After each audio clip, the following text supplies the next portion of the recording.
To understand what I'm about to tell you, you need to do something first. You need to believe in the impossible. Can you do that? What do you desire that you can't have? Now you should at least give a brother a moment to say something heroically clever. You're the boy from the circus. So I have this thing with rolls. There's about a dozen ways that I could stop you right now. But I don't think I have to. The staff chose me, and I choose you. I started up a security firm. Finally, a superhero team I can actually get behind. In the future, my friends may not be heroes, but if we succeed, they will be remembered as legends. Welcome to the DC TV report for the week ending Saturday, December 19th, 2020. I'm Little Eddie O'Hare, aspiring professional fanboy. And I'm Sarah Netzley, academic by day, writer by night. We're here to bring you recaps, news, and commentary for all live-action television shows based on DC Comics. And I know you're going to all be shocked when I say this, but we have a new episode this week. Yay! TV is back! Yes, we have something new to talk about. And it's so dark! Oh boy. Oh boy. Yeah. You want some escape? No, you don't get that here. As one of my favorite Mystery Science Theater 3000 episodes says, shut up and watch the deer die. oh man, with so much. Yeah. So it's been a month. Can you believe it's been a month since we last recorded? It's just, I know, the time flew. Mm-hmm. Yeah. We're into the holiday season now. You know, recording this just in time for Christmas. So hope everyone's enjoying themselves, staying safe. And Sarah, you got all your Christmas shopping done? You've been doing some baking? No and no. This was the year that my whole family just said, gifts, schmiffs. So I guess that's what we're doing. Oh, basically, if we had a good idea for somebody, we did it, and if we didn't, no harm, no foul. It's 2020. Nobody's keeping score this year.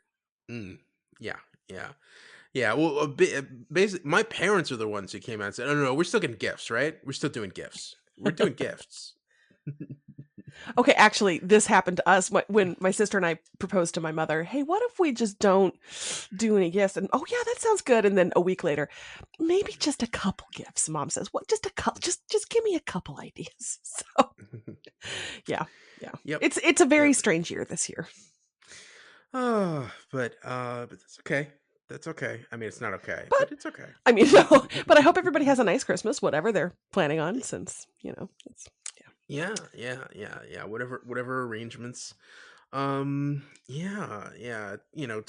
about important things. Sarah, you want to talk about the New York Giants? Or I don't know where else this is going. Oh, okay. But thank you everyone for listening. And hanging in there with us, as we've been doing this adjusted schedule, with Pennyworth coming back, we're back to weekly now. So that's, we're back in the saddle. We appreciate, everyone for listening. If you can rate or review us, tell all your friends about us. If you want to be extra helpful, we are part of Wicked Theory Studios, which has a Patreon at patreon.com/wickedtheory, where you can, for whatever you can spare, helps us keep the lights on, just with overhead bandwidth and such. And as a reward, there's a bonus podcast there called Ed Bonds with Bill, where Bill Sweeney and I have run out of James Bond movies to watch, and now we're going deep into the canon of wannabe James Bond movies. Most recently, we watched In Like Flint from 1966, starring James Coburn. as the ultimate spy slash genius scientist slash karate master who lives in a New York loft with 4 other women. Huh. I guess I have not seen In Like Flint. That's quite a description. I'm sorry, it was Our Man Flint. Our Man Flint. Oh. In Like Flint was the Wait, sequel. I've seen nothing with Flint. I've seen nothing with Flint in the title. So. Okay.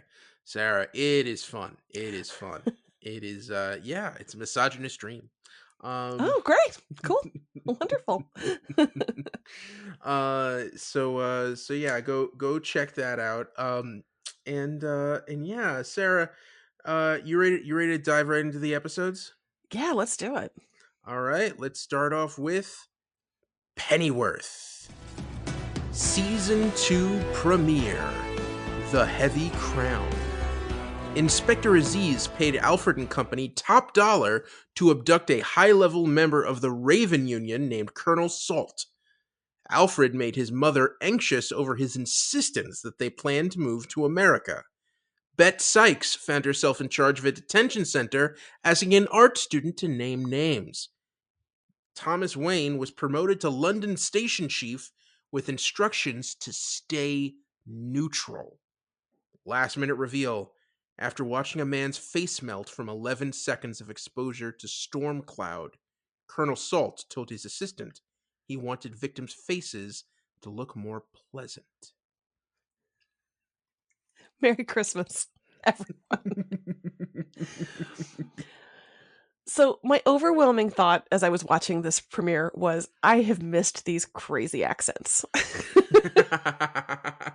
This show has the best range of accents of anything I watch, and I love it. Yes. Oh, Alfred Pennyworth. What with that Michael Caine? That really kind of. What you doing here? I'm starting a security firm. And Bet Sykes. Oh, Muppet. Please, just name a few names.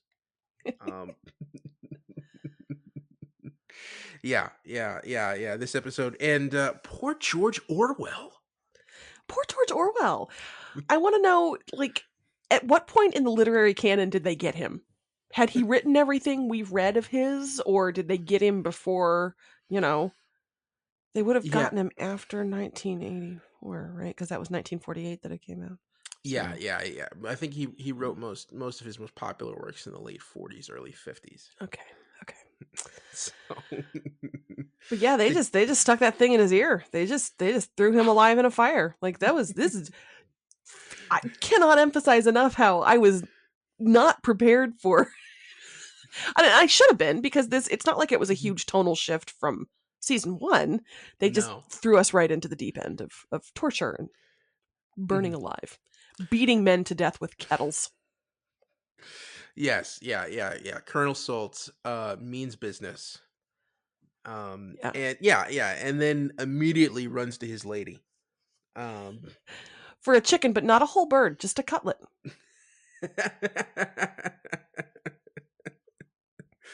Oh God, the sexual politics of this show are so weird. It really is. Can we talk about the Queen really quickly? Go for it. Just the Queen booty calls you, and you're just like, nah, mate.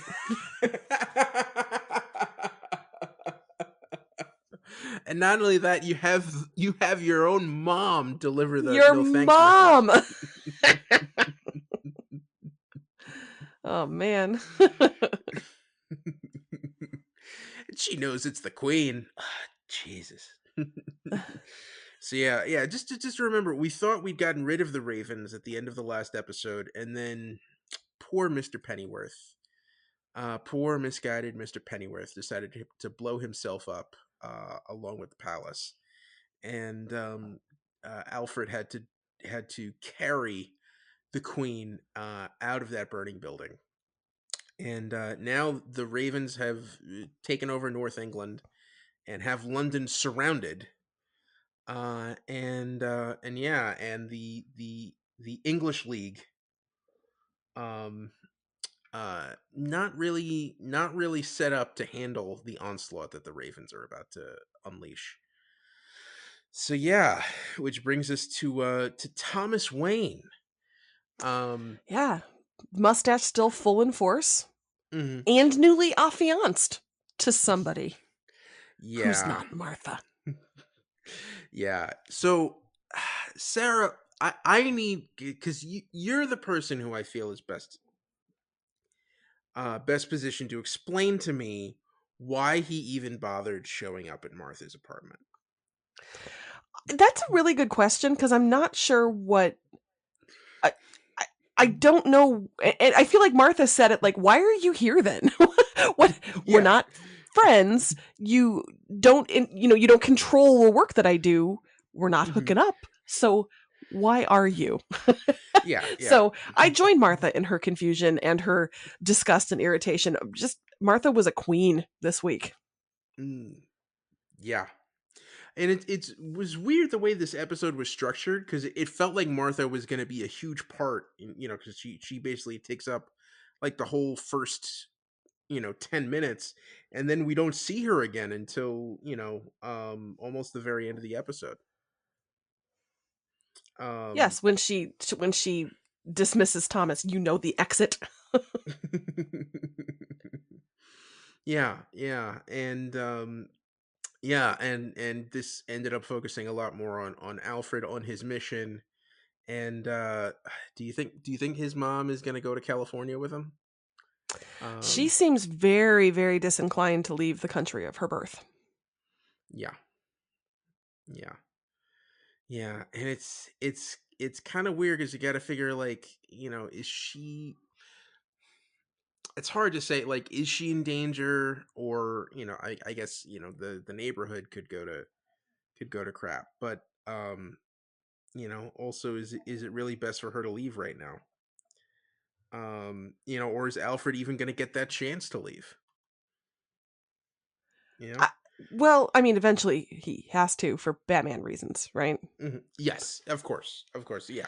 We know that that's the end game, but that's also, like, at the point, like, I don't see them resolving this in one season. Um, Well, like, they really are so far gone in England. yeah, I was gonna say this is a very, very, very British show, so I don't know. It's like when Mad Men went to California for that season, and it just kind of felt wrong. I don't know about going to America. Mhm. That has to be the series finale, right? Is him getting on a plane or a Yeah, boat? yeah, yeah, and I think, yeah. Basically, you find you have the Waynes get married, and probably Martha's pregnant by that point. Um, but yeah. Well, I don't know if you noticed, Thomas did tell Martha she's glowing, which I think is TV shorthand for pregnant. So I am curious to see if that was just Mm. a one-off comment or if that will be a complication for their relationship. Ah, yes. Yes. um yeah, let's talk about Alfred making a huge decision to take Colonel Salt's offer and betray his employers, and basically get hand him back to the Ravens. Yeah, I feel like that's gonna come back to haunt him. Yeah. Yeah, I think basically, like, he's just so desperate to get out of there, he's going to do anything he can just to raise money as fast as he can, but Yeah, I guess if you're leaving, it doesn't matter about the politics of the moment if you're not going to be there, I suppose. Mhm. But I do think that feels like in TV what would be setting up a some sort of ironic confrontation later. Oh, if only I hadn't done this. Yeah, and I'm surprised, Dave Boy and Baza, yeah, I mean, if they even know about it, if they're going along with it. Um, yeah, yeah. It was nice to see those guys again. Um, Yes. you wonder, like, how is Dave Boy competent in in battle, but somehow he always manages to pull it out. I also really love that club. I just want to live in that club. The vibe is very nice. Yes, the Delaney. Yeah.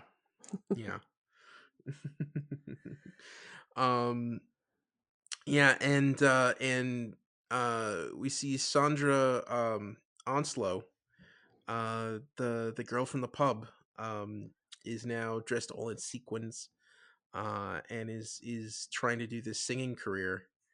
I don't know. It feels a little out of place. It feels like they're moving her character along really fast.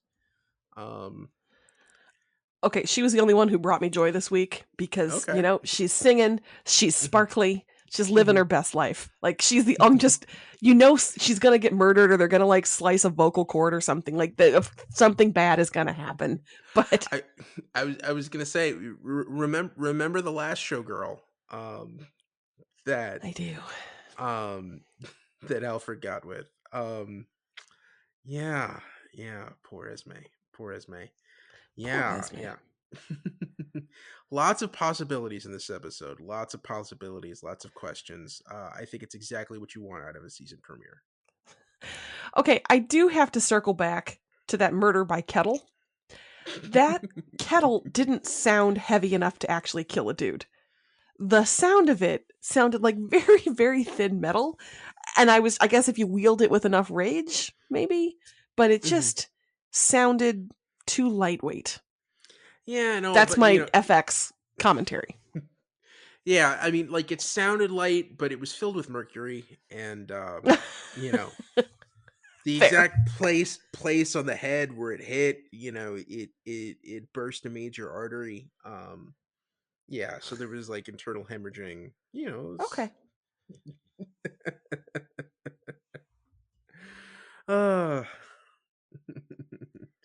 Okay. Yeah. All right. So lots to look forward with this episode. Is there anything you think we didn't cover? Bet Sykes. We need to talk about Bet Sykes. I mean, I talked about the kettle. That's all we need to know. What do you want to say about Bet? Yeah, and I thought this was very interesting. Seeing her in her element. This job is probably everything that she's ever wanted, and yet somehow she grows a conscience. And like, whose side is she going to be on now? And the idea that she may need to ask Alfred for help, or that Alfred might have to trust her. Yeesh. Yeah, an uneasy alliance with Bet sounds really interesting. So if they choose to go that route, I will be there with bells on. Mm-hmm. Yeah, and it's nice to know that she has a breaking point, and like, her character arc, I think is the one I'm most excited to see this season. Yeah. Yeah. So I'm enjoying the Nazis but make it British vibe. So let's see how we, bring them down. All right. There was no news for Pennyworth, right? Correct. Mm-hmm. All right. Now going into news for the shows. Okay, so let's start with the Arrowverse in general on the CW, and lovers of John Diggle rejoice. David Ramsey is going to guest star as Diggle in 5 episodes across the Arrowverse in the upcoming seasons. He will be Diggle on Superman and Lois, Supergirl, The Flash, Batwoman, and Legends of Tomorrow, and he's also going to direct a bunch of episodes. All right. So, give him that paycheck. David Ramsey cashing it in. Yeah, I mean, good for him. Also, in news that made me giggle over the past month since we last spoke, Stephen Amell was on Michael Rosenbaum's podcast Inside of You and said he called Greg Berlanti and said, if the COVID lockdowns and things, if you're left with a bunch of holes in the schedule, let's just bring Oliver back. We'll bring it back from the dead, and I'll just do another season. So if you need me, I'm already here in Canada. May as well get paid. So I mean, this is the same podcast where he collapsed in the middle of an episode due to stress from overworking. Yeah. He must not know what to do with his free time. I mean, he was stressed to the point of collapse, and then he stops doing his show, and he's just like, I made a huge mistake. Well, he has that wrestling show, but it's Stars, so it's only like half a season. So. Yeah, it'll be like 4 episodes. Yeah. Oh, all right. So so moving on to Batwoman. We have a better look at the new Batwoman. We've got a trailer for season 2. We've got photos from the season 2 premiere.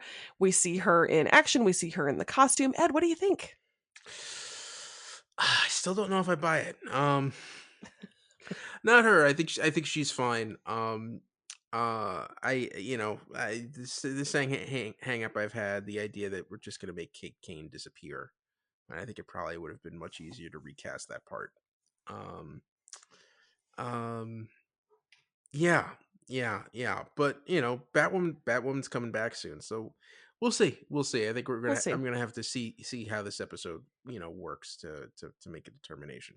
But I mean, my big thing is the Kate Kane relationships with every single other character are so crucial. If they can find a way to keep things as interesting, that'll go a long way to soothing my concerns. I guess we'll find out. Yeah. Moving on to Black Lightning. Last time we talked, we announced that Black Lightning would be ending after this season, and the news this week is that China Anne McClain announced she was planning to leave the show anyway. So even if it wasn't ending, she was going to pack up and go.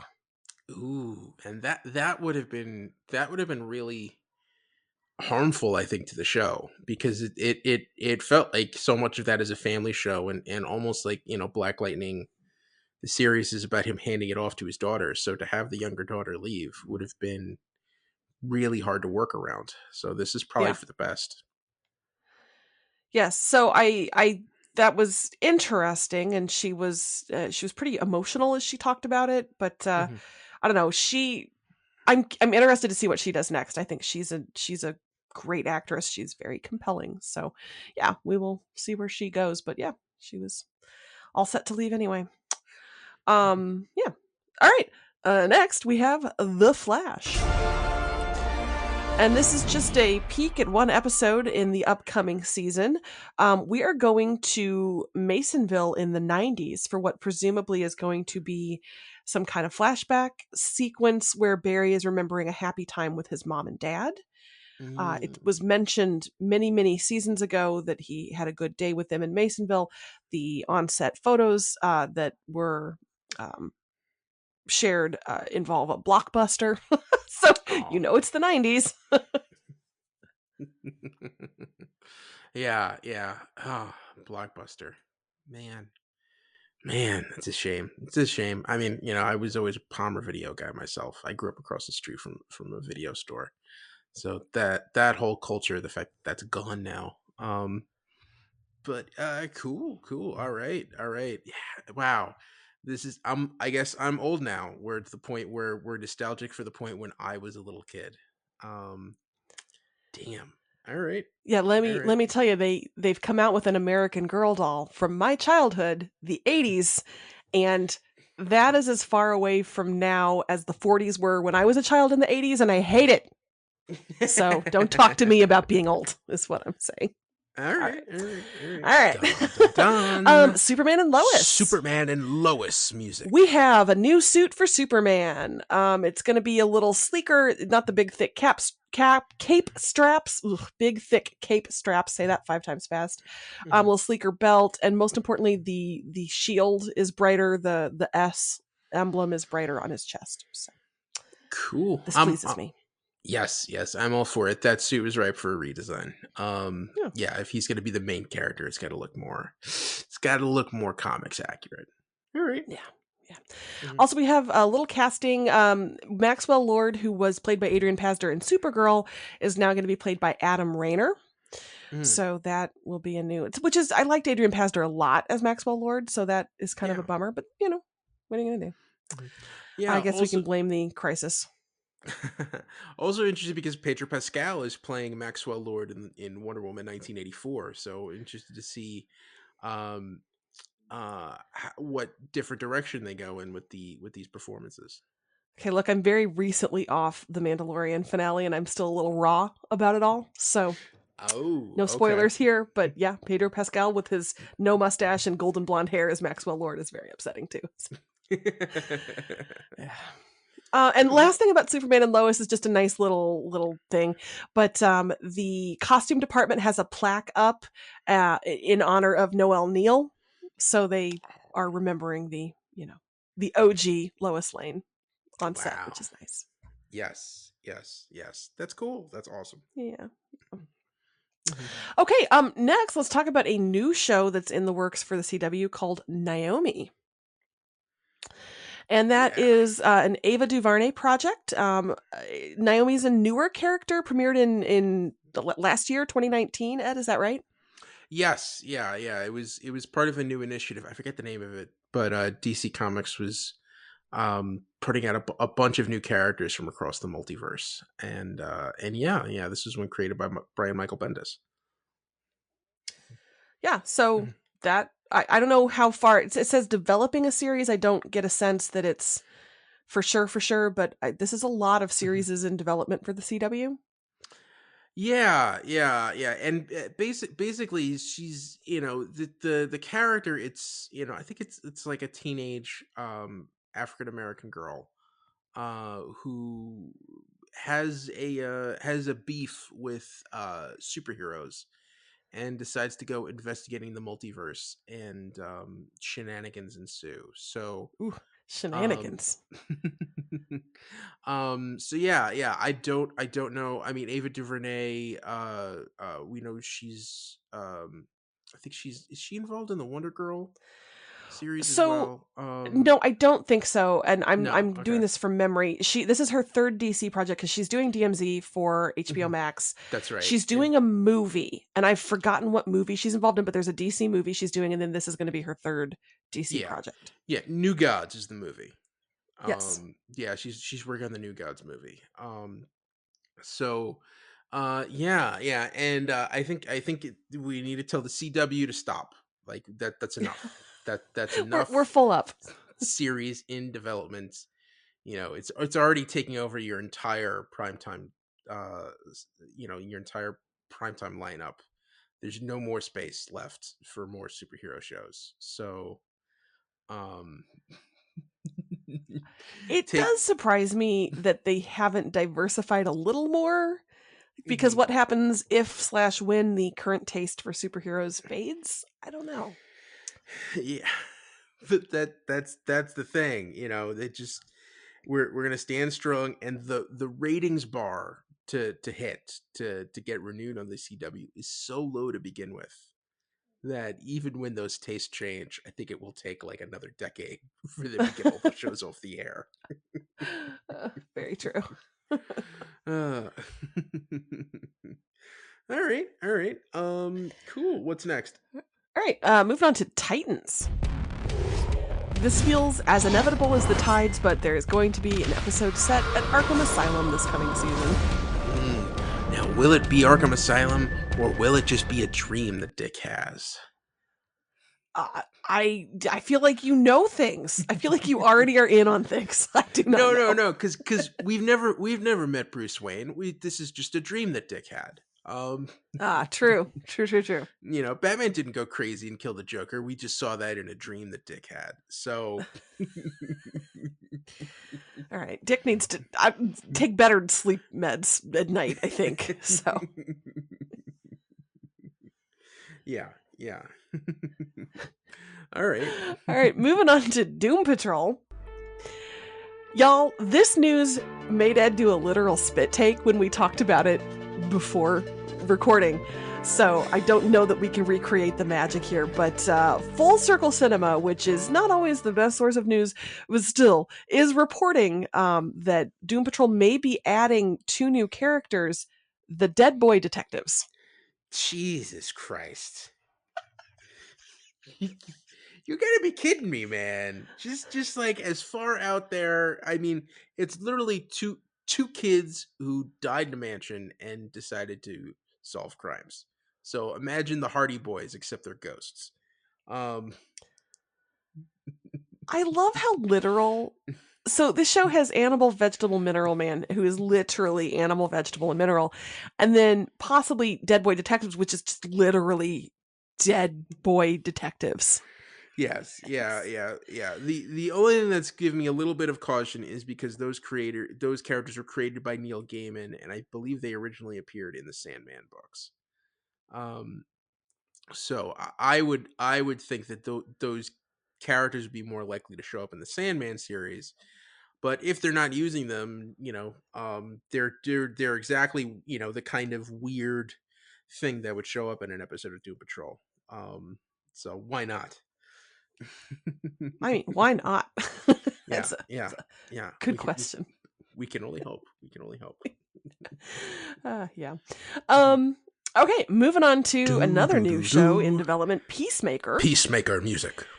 There's a bunch of casting news that's come out for Peacemaker, which is the John Cena show. Lachlan Monroe and Annie Chang and Christopher Heyerdahl have all been cast as police officers of some sort or another. And then Chikwudi Iwuji, who is going to be in Underground Railroad, Barry Jenkins' upcoming series, is not a police officer. I mean, that's basically what I know about it. So, okay. Yeah. Lachlan Monroe, I don't know, he's playing Betty's father on Riverdale right now. Christopher Heyerdahl was Alistair on Supernatural. So it's those people who you're going to kind of recognize maybe, but yeah. So I guess that show's happening. This show's I wonder if it comes out before the Suicide Squad. I feel like I'm so resigned when I'm reporting on something. I guess this is happening. I mean, I guess this is happening. Okay, cool. All right, moving on to Lucifer. Casting here as well. Season 6, we're going to see Brianna Hildebrand and Maren Dungy join Lucifer.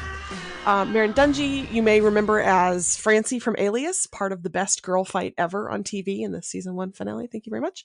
Is going to play a no-nonsense uniform cop who forms an unlikely bond with Amenadiel. And Brianna Hildebrand, who is Negasonic Teenage Warhead from the Deadpool movies, is Rory, a rebellious, angsty, and ready to start some trouble angel. So that sounds fun. Yes. Yeah, that second character, I think Lucifer could have a lot of fun with. Yeah, especially if he's trying to be good for Chloe. You know, I don't know. It could be interesting. Yes. Yeah.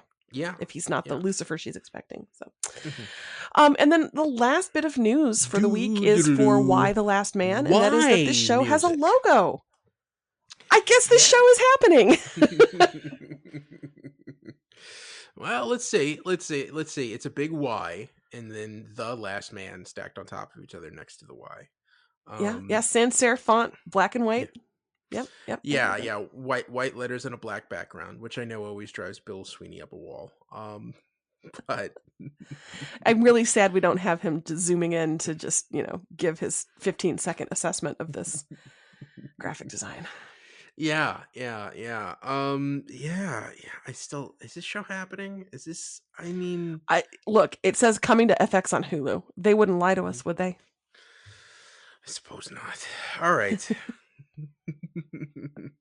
And that's it for the news. That's it for the news. So now comes the really fun part. Time for our retro pick. Sarah, come back with me to 1941 for Adventures of Captain Marvel. Chapter 7, Human Targets. The electrified lens only knocked Cap out long enough for the Scorpion to get away. After learning that Betty had been blabbing to Billy, the Scorpion lured her into a trap. Last minute reveal, in a shack at the bombing range, the tied-up Betty ignored the bound and gagged Billy and uselessly pleaded for Captain Marvel's help on the radio as the bombs dropped. Adventures of Captain Marvel, Chapter 8, Boomerang. Billy removed his gag in time to transform into Captain Marvel and pulled Betty out of the shack before the bombs hit. Billy noticed Dr. Lang's had a bandage on the same hand that Betty shot the Scorpion and decided to steal Lang's car and crash his place. Last minute reveal, as the Scorpion's men tried to run Dr. Lang and the unconscious Billy off the road, the bomb planted in Billy's car went off. There was so much bombing in these episodes. Good Lord. Yeah. I like that this was a Betty episode. That first one was, she got hit on the head with a beam. She kept calling for Captain Marvel, even though it was fruitless. Billy told her to quit her job for her own good. Yes, yeah. Lots of fun. The chase scene through the woods. Ending with them on the bridge. I think this is some of the best action with Captain Marvel that you're gonna see. He's throwing dummies all over the place. God, he launches that one through a tree, into the crook of a tree. Yes. Oh, no, that's in the second episode. That's a I'm sorry. Different chase scene. Yes. Human targets, my favorite. So big shout out to John Bagni, Bagni, who plays Cohen, who's like the main of Barnett's goons in this. He's like the one henchman who's in every episode that takes place in the States. He has and he's the guy who ends up in the car with Betty at the end of that scene. He has one of my favorite moments in the series, probably my second favorite, to when Cap mows down the guys in turbans with the machine gun. So Captain Marvel is, they're near the rocks by this riverbed, and Captain Marvel like punches him twice, and he falls down, and then he pulls a gun and shoots Captain Marvel in the back. And Captain Marvel immediately has this moment where he like stands and looks back at Cohen with a face that only says, "What you say, bitch?" And then just stomps him and hits him so hard it sounds like he's breaking his neck with that punch.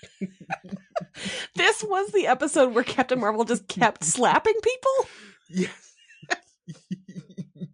Yes, not asking for information, not asking for where's the girl, just picking someone, punching them as hard as they can, and then tossing them off a cliff. Well, he done told him once. Yeah.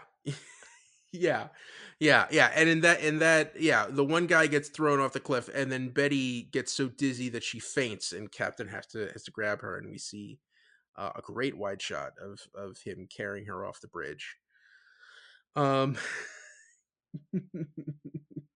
Yeah. Lots of stuff to like in this episode.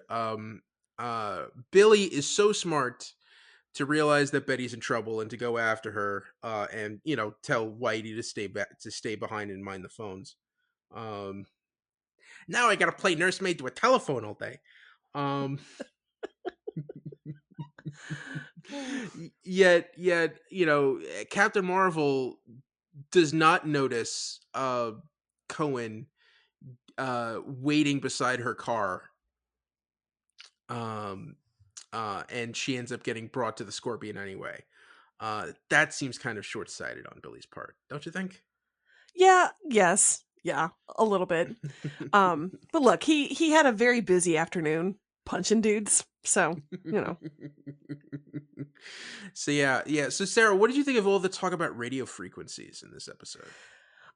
I mean, it felt charmingly of the moment, right? I mean, this was high tech, I think. Yeah? Yeah. He can't just give out a cell phone number. He just says, "Oh yeah, I always have my radio tuned to a 16th wavelength," which I don't even think you could do nowadays. Unless it was like a ham radio or something like that. And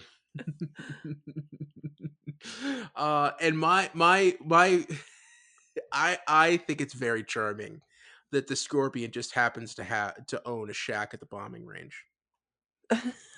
It's handy. Sarah, of course you must own a shack at your local bombing range, right? Just doesn't everybody? I mean, yeah. I'm a person. Yeah, just for kicks and giggles. It's a nice vacation spot as long as you know the bombing schedule. Yeah, to have a shack at the bombing range, and there's electricity so they could set up the radio. So all of that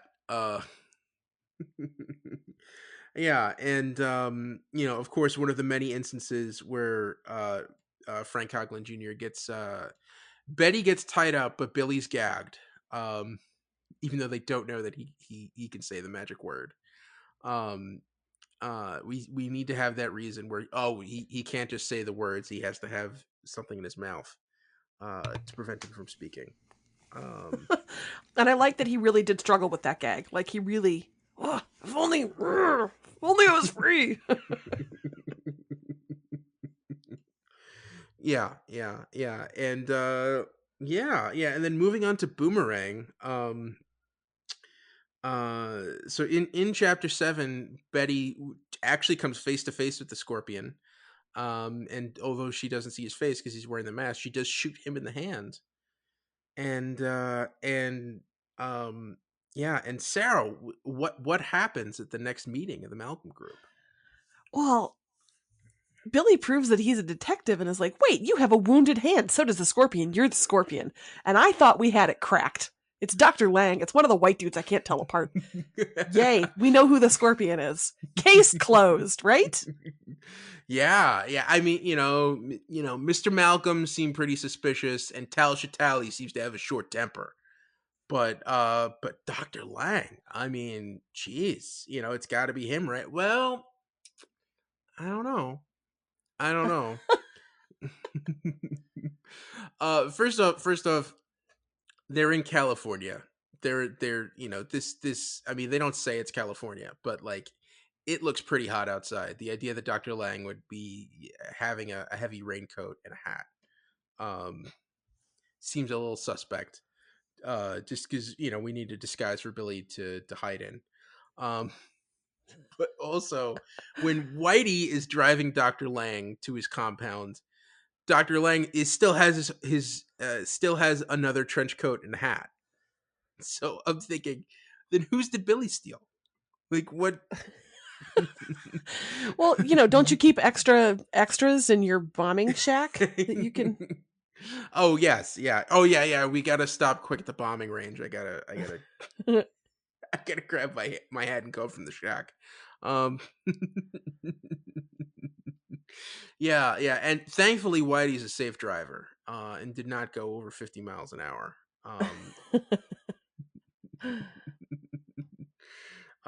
With that bomb, Billy got gassed twice in this episode. At one point he's just wandering around that garage, and it's like, Billy, buddy, get out of there, buddy. Yeah. Walk on out of there. Yeah. You're gonna die like every depressed housewife in a mediocre Dark NBC drama. Yeah. And thankfully, yeah, it takes him way too long to say that magic word. But also I love in that gunfight how the two goons, they shoot at Captain Marvel, see that it has no effect, and then they take 3 steps closer and shoot again. Yeah, like that's gonna help. It's gonna help. It might change like things. Just we weren't close enough to him. All right, no, this should be close enough. We should be good. Yeah, and that's where he gets thrown in the wedge of the tree. Another guy just gets like thrown across the across the woods. But then after that, Dr. Lang gets him, and we have another faithful butler in this episode, Sarah. Not nearly as good as the other faithful butler. Yeah, no. But Benson, all of a sudden, turn the heat up, way up, turns the heat up and throws something that's able to put Whitey and Billy to sleep. And Dr. Lang, who I guess has is able to withstand anything, or maybe it's just a high tolerance, is able to stay awake long enough to turn the vent off. And I don't know where he's taking Billy. Although Billy did seem satisfied with his explanation for what happened to his hand. I feel like he was too trusting. You think he's too trusting? So do you think Dr. Lang is the Scorpion? Do you think he's the guy? Well, I did until we talked. So yeah, now you got me all twisted around, and I don't know. Yeah. Well, here's the main clue, Sarah. There's 4 chapters left. Okay. Well, whatever ride they choose to take me on, I'm here for it. All right. And so yeah. And Billy's asleep, Dr. Lang is driving, and those stupid scorpion goons don't realize that they're driving a car with a bomb in it, and they pull right up while they're driving 50 miles an hour, and that bomb goes off. Do you think Dr. Lang and Billy are going to make it out alive? I don't know. I can't wait to find out. Man. I mean, if they don't, that's going to be an awkward 4 chapters left. So yeah. So this is going to be we're after this week we're going to be taking a little bit of a break from Captain Marvel, because next week we have Wonder Woman coming out in theaters, so we're going to be doing a movie report. So we're not going to do a retro pick. And then we've got a 2-part Pennyworth finale the following week. So we will catch up with Captain Marvel in 3 weeks in the new year. And what's nice is I know I'll be able to pick up where we left off because it always tells me what happened. Yes. In a way that I appreciate. Yeah. And the next 2 chapters we will explore are Chapter 9, Dead Man's Trap, and Chapter 10, Doom Ship. So look forward to that. All right, Sarah, it's been a week. Now it's time to talk our winners for the week. I can go first. Sure. Mine is very simple, and it is Sandra and her sequins. She was the only spot of happiness and beauty in this episode. She sparkled and she sang, and that is all I asked for. I am very simple. Yes, I'm gonna go with someone that and to me the most powerful part of this episode is Bette Sykes, in Pennyworth, and the decision I'm not going to kill the young art student, and for her to have that change of heart and to have it so drastically, Bette Sykes is my winner for the week. So I guess this is we're really throwing it down for the ladies this week. Yeah, absolutely. Mm-hmm. And 2 very different ladies. Yes.